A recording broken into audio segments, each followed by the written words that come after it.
This is ChangeMakers with Katie Goar, finding the right solutions for the affordable housing community. This week's changemaker is Carol Naughton.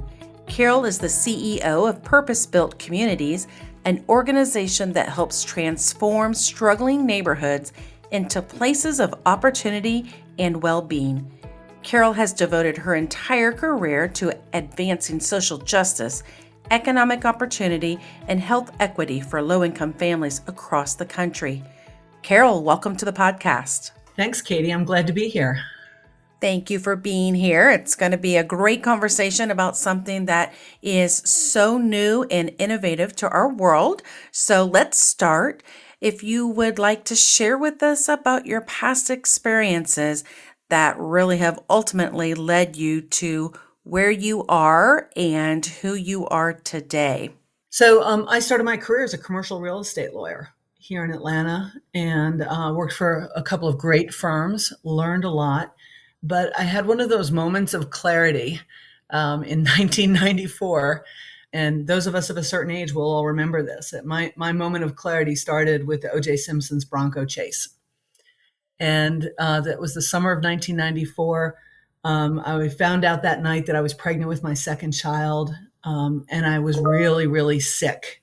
That gave me a chance to slow down a little bit, not in a necessarily good way, but I slowed down. I couldn't read, I couldn't write, I couldn't go to work because I was so sick. The only thing I could do was really listen to the TV in a dark room, and everything was 24/7 O.J. Simpson.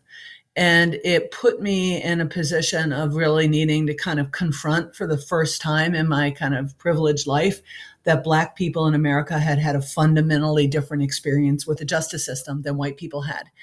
That made me really think, what am I doing with my career? Is this why I went to law school, to be a commercial real estate lawyer? And I felt like I needed to make a change and do something different. And so when I came back from maternity leave after my daughter was born, I found a new job, and that job was at the Atlanta Housing Authority. And that was taking the skills that I had learned as a commercial real estate lawyer to create a new model for affordable housing. How could we create what we now call mixed income housing? How could we marry up public and private resources so we could deliver really great housing to serve people across a broad range of income, so we wouldn't isolate, marginalize, or warehouse low-income people simply because they happen to be low-income people. And that was really kind of the pivot in my career. I loved working for the Atlanta Housing Authority. I had an amazing boss and mentor in Renee Glover, who was the CEO, and had a chance to work in the Eastlake neighborhood with another amazing woman named Eva Davis, who is the president of the Eastlake Meadows Tenants Association. And when I look back on people who were really influential in my life, both Renee and Miss Davis were there. They really both helped shape me into becoming the professional and the person that I am today, and really helped me find my sense of purpose in this work that has become, really improving neighborhoods so that neighborhoods become pathways to prosperity for everyone who lives there.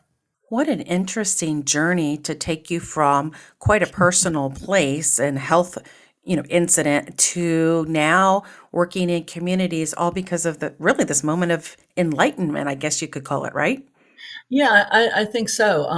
I think that, being sick and being stuck in bed for a number of weeks with, the kind of morning sickness that used to kill people, and then pneumonia, turned out to be an enormous blessing in my life, that I slowed down enough to listen to what was going on in the rest of the world and think about, well, what role might I play in creating an America that was closer to what we aspired to be? And it's very similar to other people's journeys when such national, large incidences happen. It really changes some philosophies, or it changes some frameworks of mind. So it's very inspiring to hear kind of how your journey just really evolved here and takes us now to purpose-built communities, which is why we're talking.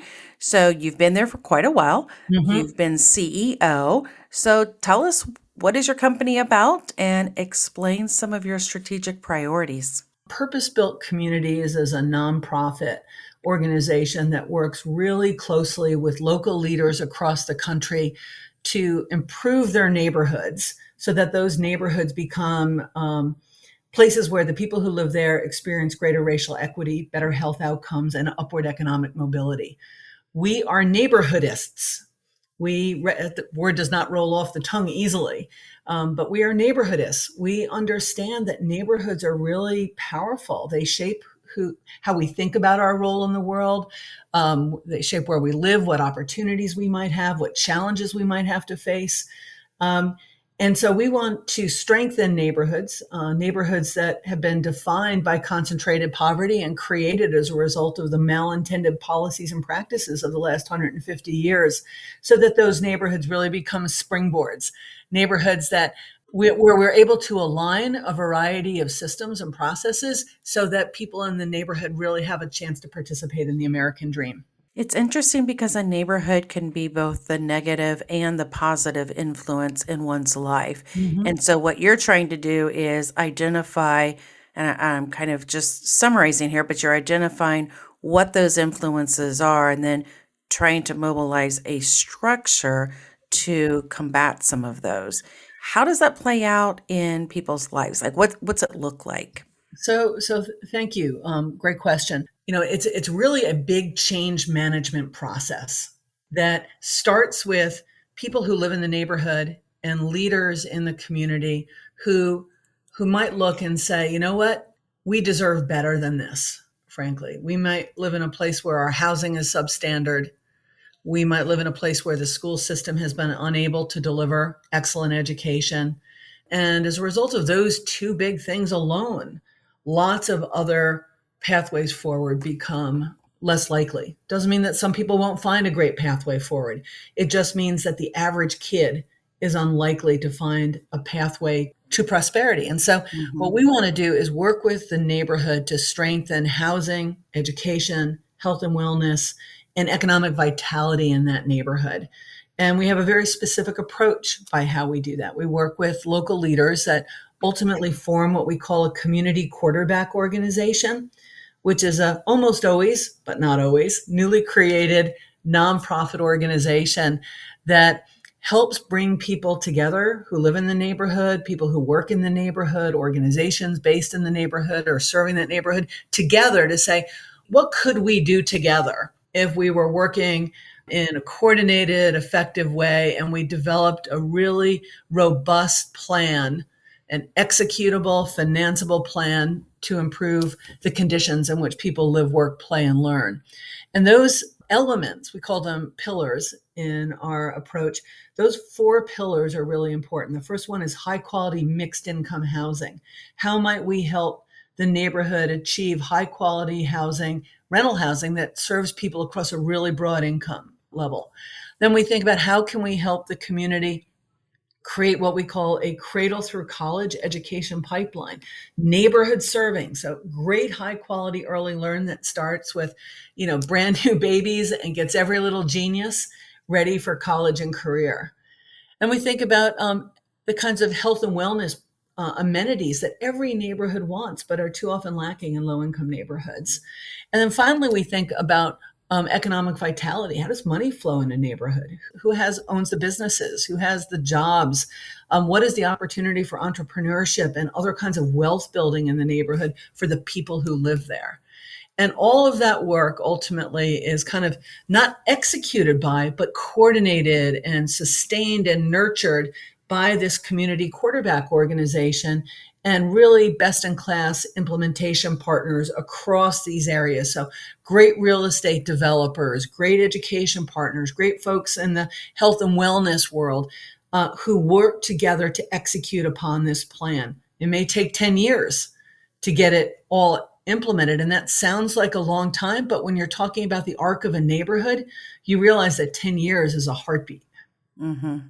It used to be people would have to escape the neighborhoods to try to thrive if they didn't have access to all Mm, of these things you were talking about. yeah. But what you're doing is you're saying, why isn't the neighborhood able to build itself and pull all of these resources and then let people thrive in the neighborhoods that they should love, they should embrace, they should feel welcomed and have what Mm. the neighborhood, a couple of miles away has. So it's really quite a radical change in philosophy of saying you don't have to escape it, but you deserve where you are in place. I think that was really well said. What happens now in most places, if you're living in a neighborhood that doesn't offer you the kind of opportunities that you're seeking, as soon as you get a little change in your pocket, you move. You do Yep. what anybody would move, right? Anybody would move because they would say, gosh, the schools, I can now afford to be in a place with better schools, or I can afford to be in a better place with housing that meets my needs now. And our goal is to strengthen those neighborhoods so that they can compete for people when they have those choices to make. Right. So we don't think the same people have to be poor forever. And Right. if people are, when people have opportunities through both programs and opportunities that are executed through this work, we would love them to make the choice to stay in that neighborhood if that's what works for their family. But the failure to think about comprehensive neighborhood revitalization almost by definition means that as people who live there do have choices, they will execute those choices and leave. They will vote with their feet and leave. And so we want neighborhoods to compete, to be able to say, yeah, we want people to stay, plant a flag in the neighborhood because it's going to be great for their family and for themselves. I love it. The concept of a community quarterback, that is so appropriate in analogy or what you're trying to do. How do you think the community quarterback is playing out in real time now that you guys have been doing it for several years? Do you want to brag on a community? Do you want to tell us a before and after? Yeah, I can brag on a number of them. I want to emphasize again, I think the community quarterback organization is the secret to success in this work, simply because it takes so long, right? If you don't have a small group of people who get up every day and think about how are we executing the plan? What is our ongoing strategy for strengthening this neighborhood so that the people who live there have all the choice in the world about what they want to do with their life and how they want to contribute to the world going forward. So if you don't have that organization who's thinking about that, who's that, engine of ongoing change, that engine of both equity and excellence, the market's just going to do what the market will do, Right, right? right. And that well-meaning partners, might all sign on for something on the front end, but unless there's an organization that's kind of continuing to nurture that collaboration, that's measuring success and helping garner resources for the effort, most of the time those organizations the gravitational pull of how they normally do business pulls them apart, and you lose that sense of collaboration and that sense of working together to create something bigger together than any of them could do on their own. And so I want to emphasize that the community quarterback is really the secret sauce in this work. And so if I wanted to look at really successful community quarterbacks, the first one I'd have to call out would be the Eastlake Foundation, which is the model of the community quarterback in our world. And it's been in place for 27 years. And over the years has worked with public sector partners, private partners, educators, and most importantly, with community members to really plan, to first, I think, listen and understand what the community wanted and needed and bring those resources to bear.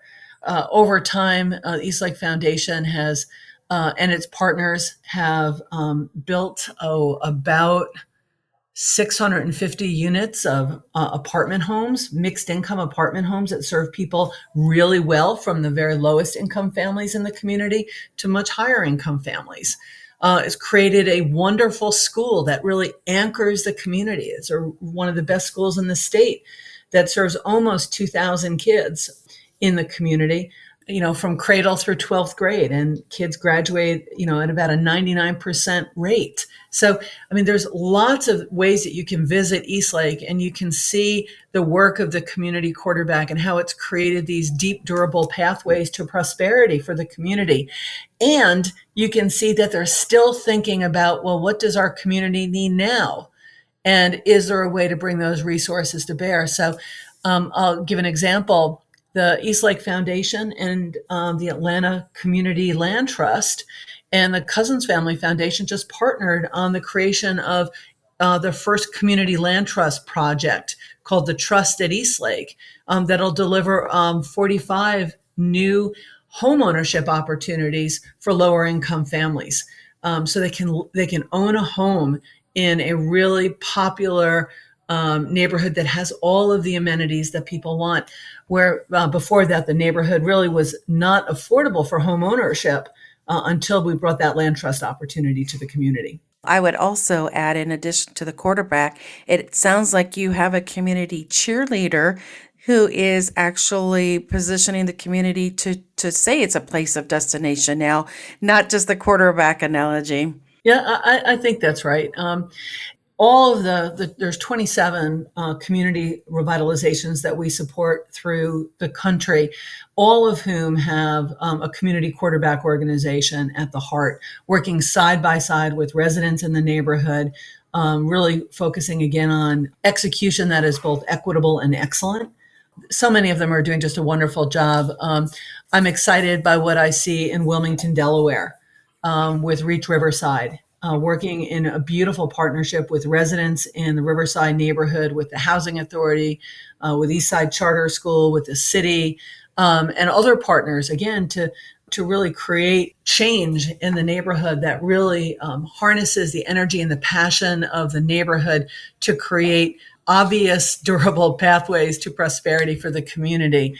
The team in Orlando, team in New Orleans, team in Omaha, both teams in Omaha, really just doing great work. And again, working to make sure that this really complex, long-term cross-sectoral work is executed to meet the community's needs and desires and executed with excellence and equity. And from my standpoint, you can't have excellence without equity, and you can't have equity without excellence. So you mentioned you're in 27 communities across the country. Mhm. How do you pick those communities? What's that process look like? Because I could assume you have a long waiting list, or what's your selection process and your targeting process look like? Yeah. So the first thing I'd share with you is we only go where we're invited. So, Okay. we don't have a list on a wall somewhere that says we want to be in these 5 cities. We go where we are invited.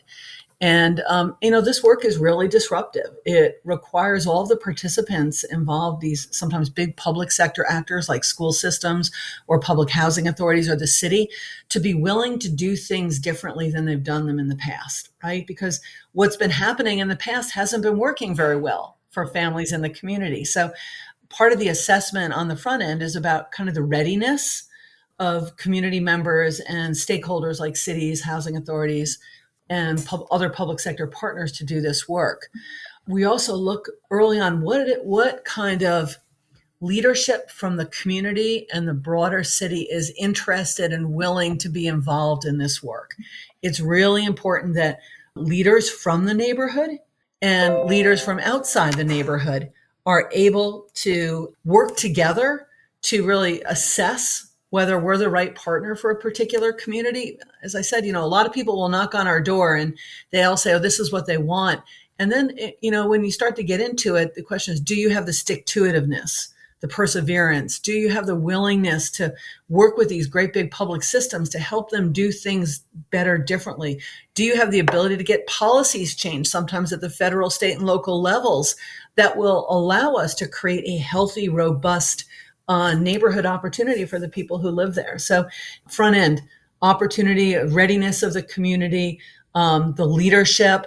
And then we look at two very practical things. Is there land where you can do high quality mixed income housing? And sometimes that means replacing housing that has outlived its useful life, like sometimes very old distressed public housing or other privately owned housing that really is not doing the people who live there any favors. And then we also look about what are the partnerships available for high quality early learning, and how could we help either bring, create, or work with an existing elementary school to really create a wonderful elementary school that serves people in the neighborhood beautifully. Those are kind of the big things that we look at on the front end. I love that. Thank you for sharing, Carol. And we have so much more to get to, but we need to take a break here. Coming up in the second part of my conversation with Carol Naughton, Carol talks about the impact purpose-built communities is having on our country.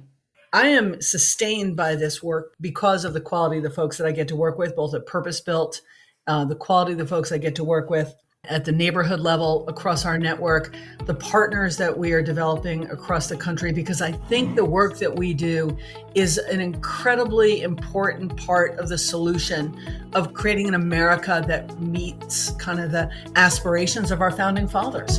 Thanks for listening to ChangeMakers with Katie Goar. To find out more about Katie, go to quadel.com. That's QUADEL.com. This has been a production of Forbes Books Radio.